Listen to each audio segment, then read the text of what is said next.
아빠, 산이는 아빠 말 잘 들어요. 요즘 산이가 제게 가장 자주 하는 말입니다. 하지만 정작 하고 싶은 말은 그 다음에 생략된 말이죠. 그러니까 사다리차 사주세요. 그러니까 비행기 젤리 주세요. 그러니까 호기 카페 가요 등등. 약 43개월의 인생을 살면서 아빠 말을 잘 들어야 원하는 것을 얻을 수 있다는 깨달음을 얻은 겁니다. 반대로 최근 2달간 산이에게 반복해서 했던 저의 말은 산아, 어린이집에 다녀오면 뭐부터 해야 하지? 였습니다. 막상 목욕하고 물놀이 하면 좋아할 거면서도 씻자고 하면 일단 싫다고 말하길래 시작했던 반복 학습이었죠.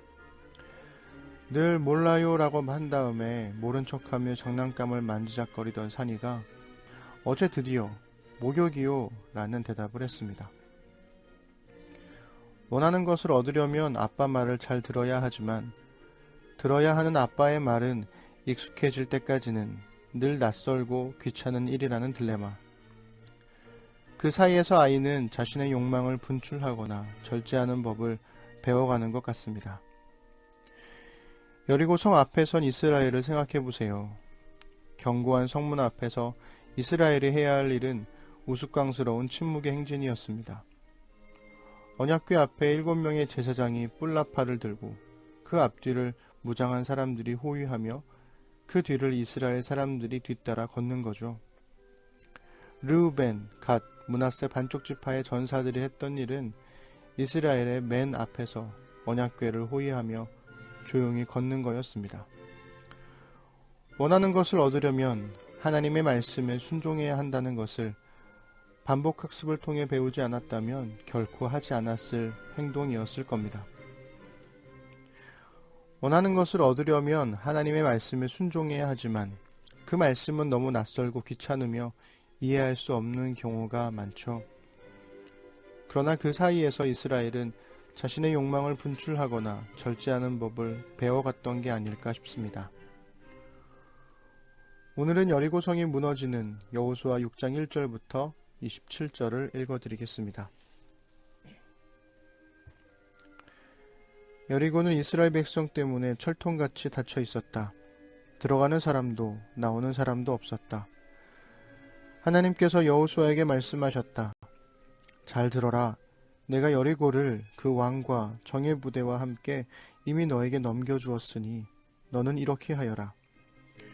너희 모든 군사들은 그 성 둘레를 따라 행진하여라. 성을 한 바퀴씩 돌되 6일 동안 반복해서 돌아라. 제사장 7명이 언약궤 앞에서 수량 뿔나팔 7개를 들고 가게 하여라. 7일째 되는 날에는 제사장들이 나팔을 부는 동안 성을 7바퀴 돌아라. 후에 수량불을 길게 부는 소리가 들리거든 온 백성이 힘껏 소리를 질러야 한다. 그러면 성벽이 곧바로 무너질 것이다. 그때 백성이 일제히 진격하여 들어가라. 눈의 아들 여호수아가 제사장들을 불러 말했다. 언약궤를 메십시오. 그리고 7 제사장은 수량 뿔나팔 7개를 들고 하나님의 궤 앞에 서십시오. 그가 또 백성에게 말했다. 출발하십시오. 성 둘레를 따라 행진하십시오. 무장한 호위대는 하나님의 궤 앞에서 행진하십시오. 그러자 백성이 그대로 행했다. 여호수아가 명령하자 백성이 움직였다. 7 제사장은 수장 뿔나팔 7개를 들고 하나님 앞에서 출발했다. 그들은 하나님의 언약궤 앞에 서서 나팔을 불었다. 무장한 호위대가 나팔을 부는 제사장들 앞에서 행진했고 후방 호위대는 나팔을 불며 행진하는 제사장들 뒤에서 행진했다. 여호수아가 백성에게 명령했다. 소리치지 말고 말도 하지 마십시오. 내가 외치라고 할 때까지는 쏙닥거리지도 마십시오. 외치라는 명령이 들릴 때에 힘껏 외치십시오. 여호수아는 하나님의 궤를 보내어 성 둘레를 돌게 했다. 궤는 성을 한 바퀴 돌고서 진으로 돌아와 진 안에서 밤을 보냈다. 여호수아는 이튿날 아침 일찍 일어났고 제사장들은 하나님의 궤를 맸다. 제사장 7명이 수량 뿔나팔 7개를 들고 하나님의 궤 앞에서 행진했다. 그들이 나팔을 불며 행진하는 동안 무장한 호위대가 앞에서 행진했고 후방 호위대는 뒤에서 행진했다. 이렇게 그들은 나팔을 불며 행진했다. 둘째 날에 그들은 다시 성을 한 바퀴 돌고 진으로 돌아왔다. 6일 동안 그렇게 했다. 일곱째 날 그들은 아침 일찍 일어나 성 둘레를 똑같은 방식으로 행진하되 그날만은 7바퀴를 돌았다. 7바퀴째 돌 때에 제사장들이 나팔을 불자 여호수아가 백성에게 신호를 보냈다. 외치십시오. 하나님께서 이 성을 여러분에게 주셨습니다. 이 성과 그 안에 있는 모든 것은 거룩한 저주를 받아 하나님께 바쳐졌습니다. 다만 창녀 라합만은 예외입니다. 라합과 그 집에 있는 모든 사람은 우리가 보낸 정탐꾼들을 숨겨주었으므로 살려두어야 합니다. 거룩한 저주를 받은 이 성에서 여러분은 행동에 주의하십시오. 성 안에 있는 물건을 탐내지 마십시오. 저주받은 것을 취함으로써 그 저주로 이스라엘 진을 위험에 빠뜨리고 모든 사람을 괴롭게 하는 일이 없도록 조심하십시오. 모든 은과 금, 동과 철로 만든 그릇은 하나님께 거룩한 것이니 그것들은 하나님의 보물 보관소에 두십시오. 제사장들이 나팔을 불었다. 백성이 나팔 소리를 듣고 우레처럼 큰 소리로 외치자 성벽이 곧바로 무너져 내렸다. 백성은 곧장 성 안으로 달려들어가 그 성을 차지했다.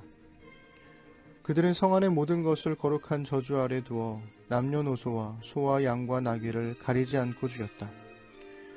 여호수아는 전에 그 땅을 정탐했던 두 사람에게 명령했다. 그대들이 약속한 대로 그 창녀의 집에 들어가 그녀뿐 아니라 그녀와 관계된 사람들을 모두 구하시오.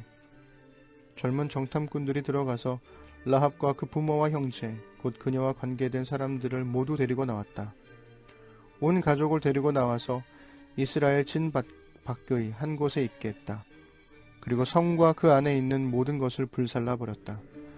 그러나 금과 은, 동과 철로 만든 그릇은 예외여서 그것은 모두 하나님의 집 보물 보관소에 두었다. 여호수아는 창녀 라합만은 살려주었다. 곧 라합과 그녀의 아버지 집안과 그녀와 관계된 모든 사람을 살려준 것이다. 라합이 오늘까지 이스라엘 가운데 살아있는데 그것은 여호수아가 여리고를 정탐하도록 보낸 정탐꾼들을 그녀가 숨겨주었기 때문이다.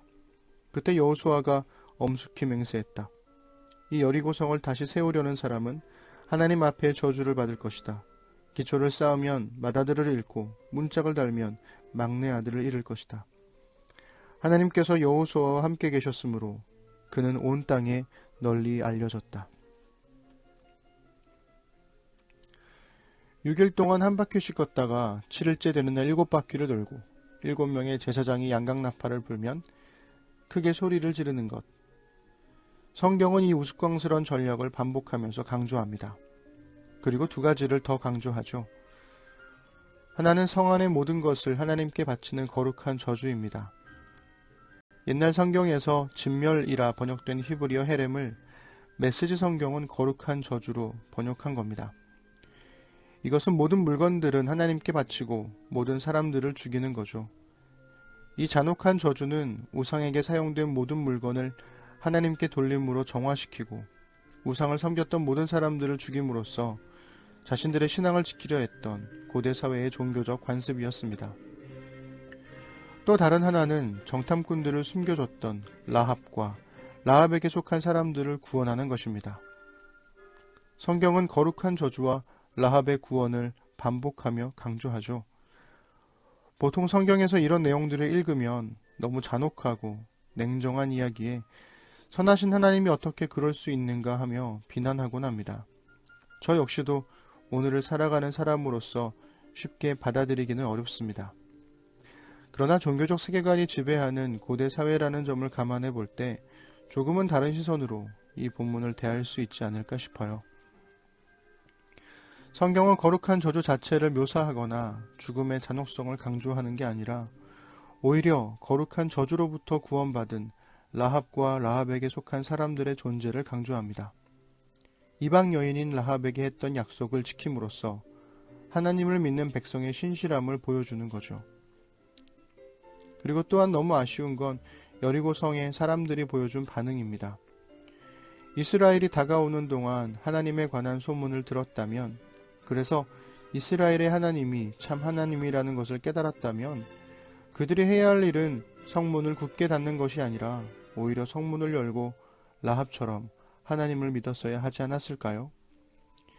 이 땅의 모든 신들 중에 오직 하나님만이 참되신 하나님이라는 것을 보고 들었다면 문을 걸어 잠그고 숨을 게 아니라 문을 열고 하나님을 맞아들이는 것이 지혜입니다.